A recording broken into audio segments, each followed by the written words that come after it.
When you look at a pineapple today, it probably doesn't scream luxury. You might see it sliced at a buffet, blended into a smoothie, or sitting casually in the produce aisle of your local grocery store.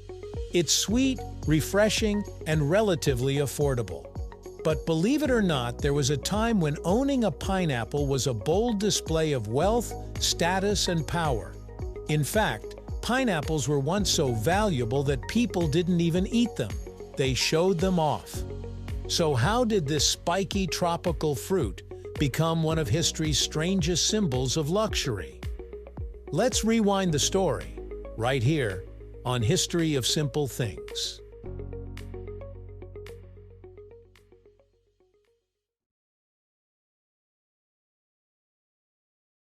Pineapples are native to South America, particularly the region that includes modern-day Brazil and Paraguay. Indigenous peoples cultivated and enjoyed them long before Europeans ever arrived. For these communities, pineapples were simply food, delicious, nutritious, and practical. They were shared as a sign of hospitality and used in daily life. Everything changed when European explorers encountered the fruit during their voyages to the Americas in the late 15th and early 16th centuries. When Christopher Columbus and other explorers brought pineapples back to Europe, they brought something far more powerful than a new fruit. They brought rarity. Pineapples were unlike anything Europeans had seen before. Their rough, crown-like exterior and golden flesh made them exotic, mysterious, and visually striking. But more importantly, pineapples were incredibly difficult to transport. Long sea voyages often spoiled fresh produce, and pineapples were especially fragile. By the time a pineapple reached Europe in good condition, it had already become a rare treasure. This rarity instantly elevated the pineapple's status. Only royalty and the wealthiest elites could afford to obtain one, let alone keep it fresh. Pineapples quickly became associated with exploration, global trade, and colonial expansion, all things tied closely to power and money. Owning a pineapple wasn't just about taste. It was about proving you had access to the wider world.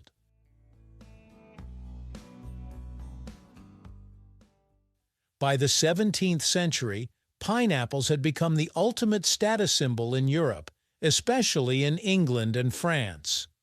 Wealthy individuals would display pineapples at banquets and social gatherings as centerpieces. Guests would marvel at them, admire them, and talk about them, but not eat them. Eating a pineapple would destroy its value, and that simply wouldn't do. In some cases, pineapples were passed around from party to party, slowly aging as they were shown off repeatedly. Believe it or not, some people even rented pineapples. Yes, rented. If you wanted to impress your guests but couldn't afford to buy one outright, you could rent a pineapple for the evening. This alone tells us just how absurdly valuable the fruit had become. It wasn't food anymore. It was a prop, a symbol, a visual statement that said, "I am wealthy."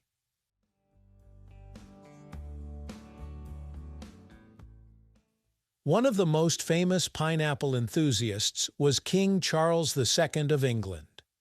In a well-known portrait, he is depicted receiving a pineapple, a clear message to viewers that he had access to the rarest luxuries of the time. Pineapples became associated with royalty, diplomacy, and elite culture. To give someone a pineapple was to offer the highest form of respect and hospitality. But why didn't Europeans just grow their own pineapples? The answer lies in climate and technology. Pineapples require warm temperatures, high humidity, and specific growing conditions, none of which Europe naturally offered. Early attempts to cultivate pineapples were incredibly expensive. specialized greenhouses called pineries were built to mimic tropical environments. These structures required constant heat, careful monitoring, and skilled labor, making pineapple cultivation one of the most costly agricultural experiments of the era. Only the richest landowners could afford to grow pineapples locally, and even then, success was rare. Each pineapple grown in Europe represented years of effort and enormous expense. This only reinforced the fruit's reputation as a luxury item. If you had a pineapple, it meant you had money, patience, and influence. So when did pineapples stop being luxury items and start becoming everyday food? The turning point came in the 19th and early 20th centuries, with advances in agriculture, transportation, and global trade. Pineapple plantations were established in tropical regions like Hawaii, the Philippines, and parts of Southeast Asia. Steamships and refrigeration made long-distance transport faster and safer, dramatically reducing spoilage.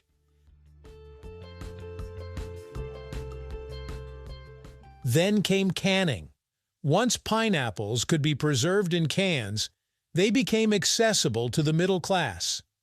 No longer did you need wealth or status to enjoy the fruit. Pineapples slowly shifted from elite luxury to popular household item.